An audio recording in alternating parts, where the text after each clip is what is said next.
আরজিকরের প্রাক্তন প্রিন্সিপাল সন্দীপ ঘোষের বিরুদ্ধে একের পর এক বড়সড় অভিযোগ সামনে আসছে। তিনি নাকি অভয়াকাণ্ডের ঘটনায় তথ্য প্রমাণ লোপাট করেছেন বলে অভিযোগ রয়েছে। আমরা জানি যে তথ্য প্রমাণ লোপাটের অভিযোগ ইতিমধ্যে সিবিআই এর তরফ থেকে করা হয়েছে, যেখানে ওই ঘটনাটা ঘটেছে সেই জায়গাটা সুরক্ষিত রাখা যায়নি, সেই জায়গাটাতে প্রচুর লোক ঢুকে পড়েছিলেন, সেই তথ্য কিন্তু ইতিমধ্যেই সামনে এসেছে এবং ইতিমধ্যে একাধিক অভিযোগ উঠেছে সন্দীপ ঘোষের বিরুদ্ধে। এখন জানা যাচ্ছে, আরও যে আপডেট পাওয়া যাচ্ছে, সে সন্দীপ ঘোষের ফোনেই নাকি এইরকম বেশ কিছু তথ্য ছিল, সেই সমস্ত কিছু নাকি ডিলিট করা হয়েছে।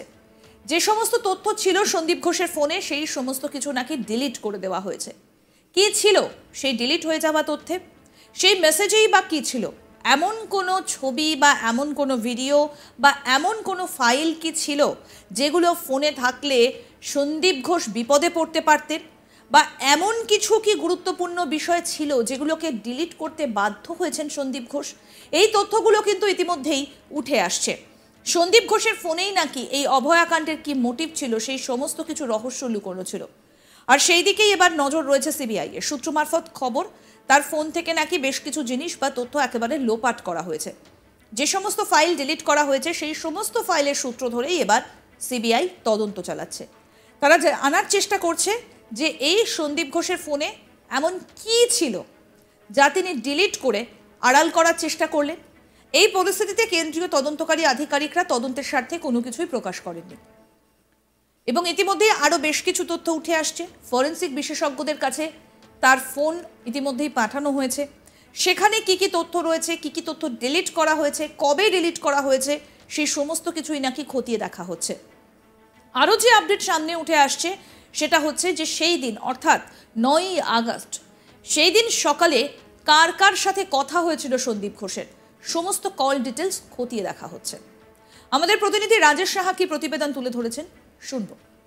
সিবিআই সূত্রে যেটা দাবি করা হচ্ছে যে এই মুহূর্তে সন্দীপ ঘোষের যে বাজেয়াপ্ত করা মোবাইল, সেটি এই মুহূর্তে এই আরজিকর মামলার মূল তদন্তে দেখো, আরজিকরের দুটি তদন্ত সমান্তরালভাবে চলছে। একটি মূল তদন্ত যেটি তরুণী চিকিৎসককে হত্যাকাণ্ড এবং নারকীয় নির্যাতনের যে মামলা, পাশাপাশি আরজিকর হাসপাতালে যে বছরের পর বছর ধরে চলে আসা যে স্ক্যাম, যে করাপশনের অভিযোগ, যে দুর্নীতির অভিযোগ, সেই দুটি মামলায় সিবিআইয়ের দুটি ব্রাঞ্চ আলাদা আলাদাভাবে সমান্তরালভাবেই তদন্ত চালাচ্ছে। তবে সিবিআইয়ের অ্যান্টি করাপশন ব্রাঞ্চ এবং স্পেশাল ক্রাইম ব্রাঞ্চ, যেই ব্রাঞ্চেরই অফিসার বলো, তাদের উভয়ের ক্ষেত্রে কিন্তু এই মুহূর্তে যেটা সবথেকে গুরুত্বপূর্ণ হয়ে উঠেছে সেটা হচ্ছে সন্দীপ ঘোষের মোবাইল ফোনটি। কারণ সন্দীপ ঘোষের মোবাইল ফোনটি তাকে গ্রেপ্তার করার পরেই বাজেয়াপ্ত করেছিল সিবিআই।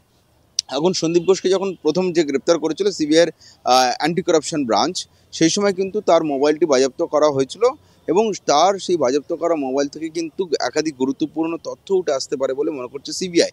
এবং সে কারণে কিন্তু তার মোবাইলটি প্রথমে ফরেন্সিক ল্যাবরেটরিতে পাঠানো হয়েছিল ডেটা এক্সট্রাক্ট করার জন্য। কি এই ডেটা এক্সট্রাক্ট, সেখানে কিন্তু বিভিন্ন মুছে দেওয়া তথ্য সেখানে রিট্রিভ করা যেতে পারে। অর্থাৎ কেউ যদি ফোন থেকে কোনো রকম তথ্য মুছে দেয়, সেটা হোয়াটসঅ্যাপ চ্যাট হতে পারে, কোনো ফটো হতে পারে, কোনো ভিডিওস হতে পারে, বা যে কোনো ফাইল হতে পারে। যদি ফোন থেকে কোনো রকম তথ্য যদি কেউ মুছে দেয়, সেক্ষেত্রে কিন্তু যদি পার্মানেন্টলিও ডিলিট করে দেয়, সেক্ষেত্রে তদন্তকারী সংস্থারা কিন্তু ফরেন্সিক এক্সপার্টদের সাহায্য নিয়ে সেই ফাইল রিট্রিভ করে নিতে পারে। এক্ষেত্রে সেটাই করার চেষ্টা হয়েছে। সন্দীপ ঘোষের ফাইল, যে মোবাইল ফোন ছিল, সেই ফোন থেকে কি কি ফাইল ডিলিট করা হয়েছে সেগুলোর একটা রিট্রিভ করার প্রচেষ্টা করা হয়েছিল ফরেন্সিক ল্যাবরেটরির পক্ষ থেকে। সিবিআই তরফে সাহায্য নেওয়া হয়, সেন্ট্রাল ফরেন্সিক ল্যাবরেটরির যারা এক্সপার্ট রয়েছেন, বিশেষজ্ঞদের সাহায্য নেওয়া হয়। এবং সেখানে দেখা যাচ্ছে সন্দীপ ঘোষ কিন্তু একাধিক হোয়াটসঅ্যাপ চ্যাট ডিলিট করে দিয়েছিলেন।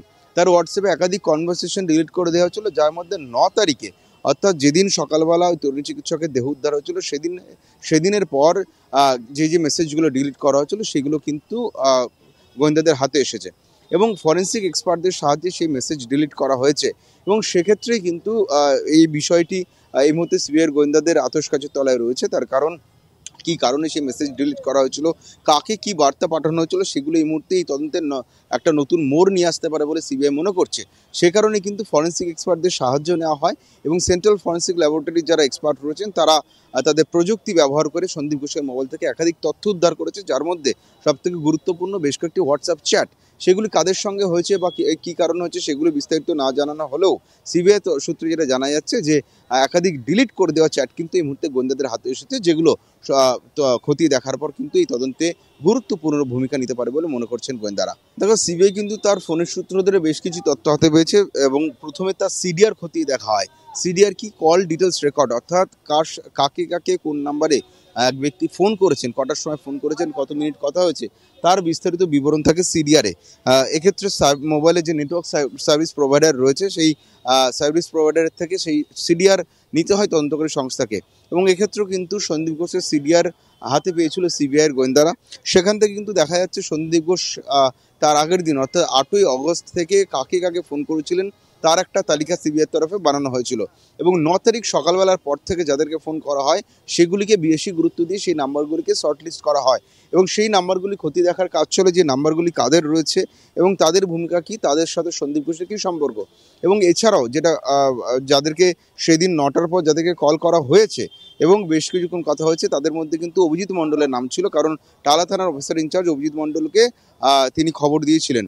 সন্দীপ ঘোষ যখন খবর পান তার আরজিকর হাসপাতালের সেমিনার হলের ভেতরে তরুণ চিকিৎসকের দেহ পাওয়া গেছে, তারপরে কিন্তু তিনি সোজা অভিজিৎ মণ্ডলকে ফোন করেছিলেন, টালা থানার অফিসার ইনচার্জ। তার সঙ্গে একবার নয়, সারাদিনে একাধিকবার ফোনে কথা হয়েছিল। সেই তথ্য যেরকম হাতে এসেছে, পাশাপাশি সেই দিন আরও যাদের সাথে কথা হয়েছিল সেই কল ডিটেলস রেকর্ড গোয়েন্দাদের হাতে এসেছে, সেগুলো কিন্তু শর্টলিস্ট করে প্রত্যেকটা নাম্বার ধরে ধরে দেখা হচ্ছে কোন নাম্বারটি কার এবং কাদেরকে কী কারণে সন্দীপ ঘোষ সেই সময় ফোন করেছিল। এবং কল ডিটেলস রেকর্ডের পাশাপাশি যেটা আরও বেশি গুরুত্বপূর্ণ সেটা হচ্ছে হোয়াটসঅ্যাপ কল। অনেক সময় পুলিশের নজরদারি এড়োতে হোয়াটসঅ্যাপ কল করা হয়ে থাকে, যেহেতু এটা একটি ডেটা কল, এটি ইন্টারনেটের সাহায্যে যেহেতু হোয়াটসঅ্যাপ কল করা যায়, যেহেতু এর কোনো রেজিস্টার নেটওয়ার্কের মাধ্যমে হচ্ছে না, ফলে তথ্য গোপন করার জন্য হোয়াটসঅ্যাপ কল করা হয়ে থাকতে পারে। সেক্ষেত্রে তার হোয়াটসঅ্যাপটাও কিন্তু ফরেন্সিকে দেওয়া হয়েছিল, ফরেন্সিক বিশেষজ্ঞদের মাধ্যমে সেই হোয়াটসঅ্যাপটাও পরীক্ষা করে দেখা হয়েছে সেখান থেকে কাদের কাদের কল করা হয়েছে বা সেখান থেকে কাদেরকে মেসেজ করা হয়েছে।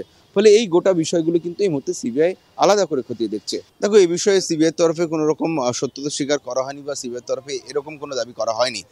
শিয়ালদহ আদালতে যতবার সিবিআই এসেছে এরকম কোনো আবেদন বা দাবি কিন্তু সিবিআইয়ের তরফে করা হয়নি।